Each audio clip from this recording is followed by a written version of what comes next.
Hi everyone, it's Miss Mary. Today I'm going to read you a story called The Return of the Buffaloes by Paul Goble. Spring had come, but the buffaloes had not returned, and the grass was even growing in the paths they had always used. The winter supplies of dried meat had been all eaten. The parfleches were empty, and everyone was hungry, and the children were too weak to go out and play anymore. Women broke up old bones to boil with leaves and roots for soup. The people were starving. Where have all the buffaloes gone? Everyone asked. No one knew. Even the deer and elk were nowhere to be found. Day by day, hunters went out searching. People waited, yet every evening the hunters always came back empty handed.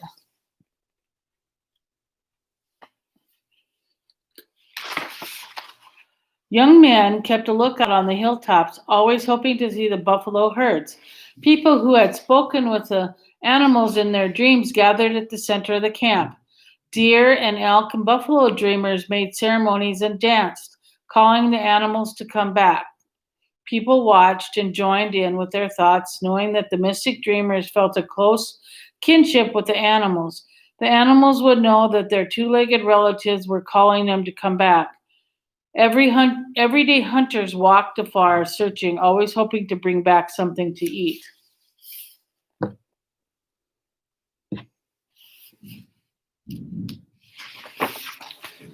Finally, everyone was weak and without enough hope to take down the teepees and walk farther.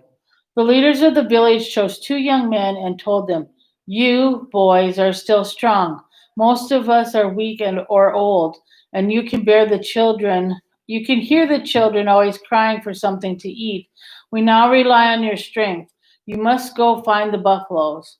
Go to the high hills, climb to the tops and look out over the country and come back where you have found when you have found the buffaloes. Try hard. We are all put our hopes in you."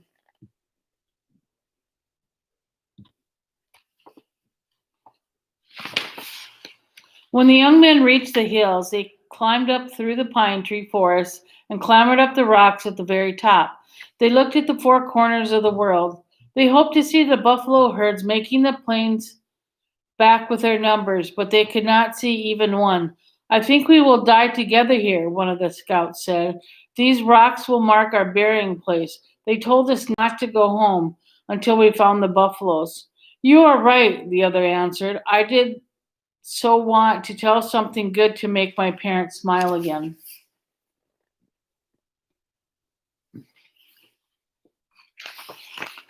As they walked among the hilltops, suddenly they smelled buffaloes.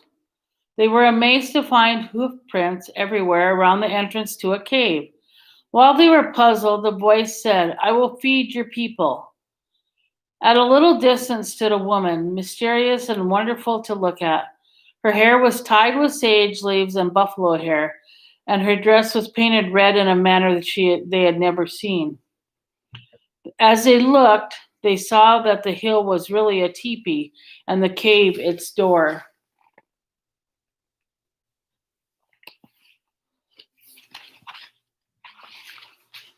The woman led them inside and sat them down on either side of her. "Grandmother, our people are starving," they told her. "Why have you not come sooner, grandsons?" she asked. Why have you gone hungry for so long?" Suddenly she pointed. "Look this way," and for an instant they glimpsed animals of every kind. "Look over there," she said, pointing in the opposite direction, and for a moment the teepee appeared black with stampeding buffaloes. "I will give you all of these, grandson," she told them. "I will feed your people and make them happy. Tell them, I will send out my buffalo people. Go now."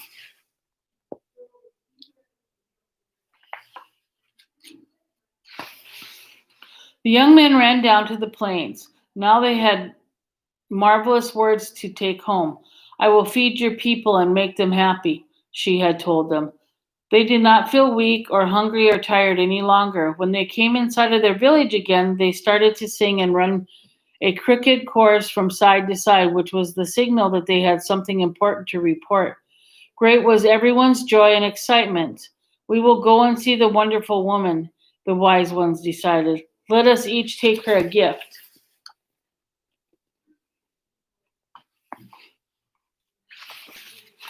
The two young men led the way up to the cave after, and all the people climbed up after them. Those who were strong enough carried the children and helped the weaker ones. On the ground at the entrance of the cave, women spread out beautiful buffalo robes which they had painted. People placed their gifts on the robes. Even the children gave their dolls and toys, and those had none gave pretty stones or flowers. They waited. Nobody spoke. Even the camp dogs sat quietly. When the mysterious woman did not appear, they all walked back to their teepees.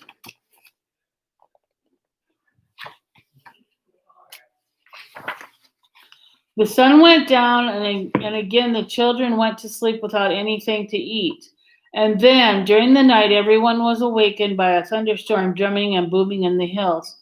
When the sound grew louder, they rushed outside and hammered in the pegs around the bottoms of the teepees and closed the smoke flaps against the storm. Yet, there was no lightning, even no wind, and the sky was full of stars. The rumbling swelled to a terrifying roar, and the ground under their feet trembled. It's the Buffalo Nation, they cried. The buffaloes are coming.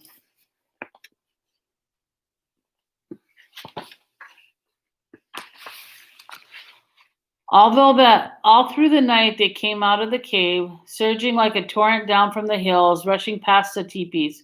The air was filled with noises of snorting and bellowing and thundering hoofs. People crouched inside their teepees, hiding under their robes.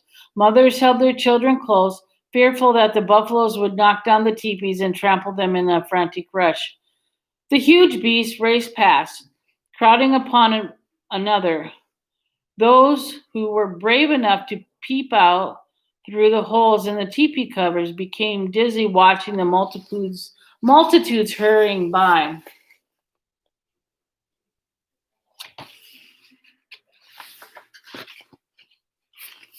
As the sun arose, the teepee doors were thrown open. The wonderful woman had brought back the buffaloes.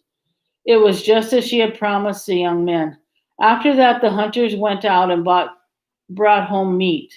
There was laughter again, and delicious cooking smells came from every teepee. Wise men gave thanks for the food, and everyone had enough to eat. Even the dogs and magpies were happy. Later, they sliced the rest of the meat to dry in the sun, and the parfleches were filled once again.